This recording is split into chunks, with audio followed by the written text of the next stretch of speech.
Yun, kamusta mga ka-review? Ako nga pala si Kit at welcome back sa Kamote Customs. So ngayong episode natin, ang reviewin natin is itong aking custom na Kid Flash. Okay? So si Wally West, hindi si Wallace West ha. So ito nga pala yung mga kailangan natin.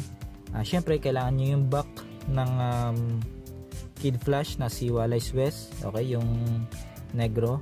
Tapos si Impulse. So ang kukunin lang naman natin kay Impulse is yung head niya. So kasi alam nyo may bago si McFarlane na i-release, diba, na classic Wally West, gold label yata yun. So pag tinitingnan ko kasi yung mukha nun parang kulang sa emotion, parang board na board. So nag pre-order ako nun pero kinancel ko din kasi sabi ko gawa na lang ako ng alam nyo yun, yung satisfied ako. Okay, so ayan, simulan na natin. So napakasimple lang ng ng process nito guys, pero medyo tricky kasi kailangan yung pinturahan yung mukha ni Impulse. Okay, so kulay pula siya, 'di ba guys? So gagawin nating dilaw 'yun. Tapos may goggles siya. So yung goggles hinayaan ko na yun, hindi ko na tinanggal. So parang gusto ko din kasi parang kung nakita niyo siya sa Injustice si Wally West, ganun yung look niya na may goggles siya. So parang okay lang din sa akin to. Okay, tapos yun, pipinturahan natin ng pininturahan ko muna ng puti na Tamiya white, flat white, kasi para kapag pininturahan natin siya ng yellow is magpa-pop up agad yung kulay, hindi tayo mahihirapan. So eto, tip ko sa inyo guys, para hindi kayo mahirapan mag-paint dahil medyo manipis yung yung pinturahan natin, lalo na sa may bandang ilong niya. Mag-mask kayo ng hindi yung face mask isa sa figure. Lagyan nyo ng glue yung hindi nyo gustong pinturahan na part. Glue lang. Alam nyo yung mga glue ng pambata, yung mga Elmer's glue, o kahit yung glue na nabibili nyo lang sa mga store na mura lang. Siguro magkano ba yun? 8 yata. Hindi ko na alam yung price kasi yung glue ko matagal na yun eh. So ngayon ko nahahanapan ng purpose. Okay, so nilagyan ko pinatakan ko ng glue yung sa may part ng bunganga niya, sa ilong niya, tsaka sa noo. Okay, so after pinturahan ng puti, patuyuin mo sandali, tapos tsaka mo pinturahan ng Tamiya flat yellow. Okay, so ito yung itsura niya.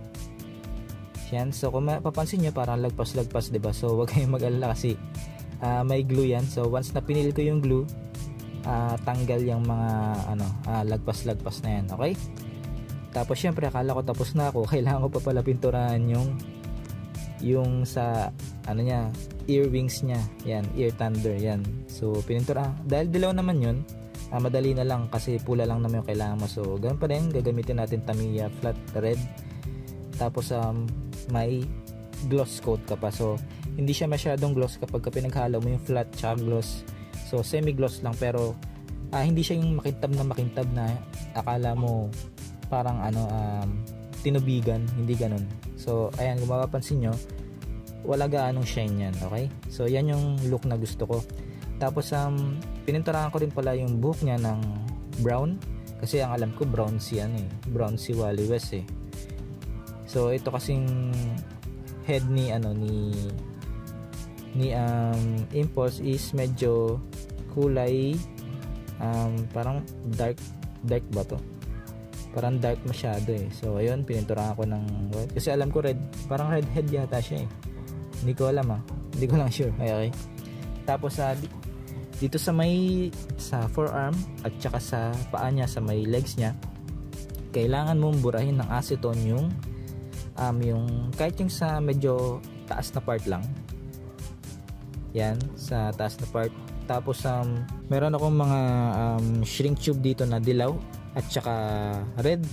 Okay, so iba-ibang size yan. Make sure na kapag bumili kayo is sakto dun sa may sa may mga figure nyo. Okay, so ayan yung sa red. Kung mapapansin nyo, shinate ko lang ng thunder yan. Tapos tsaka ako hinit gun. Okay, para lumit siya. Ayan, pansin nyo, diba? Medyo okay na siya. Tapos sa paa naman, sinundan ko lang din yung design na to. Ito kasi yung reference ko. Tapos sinunod ko lang yung shape. Ayan, so okay naman siya. Tapos dito sa may belt nya, ayoko ng black, so medyo nilagyan ko din ng red.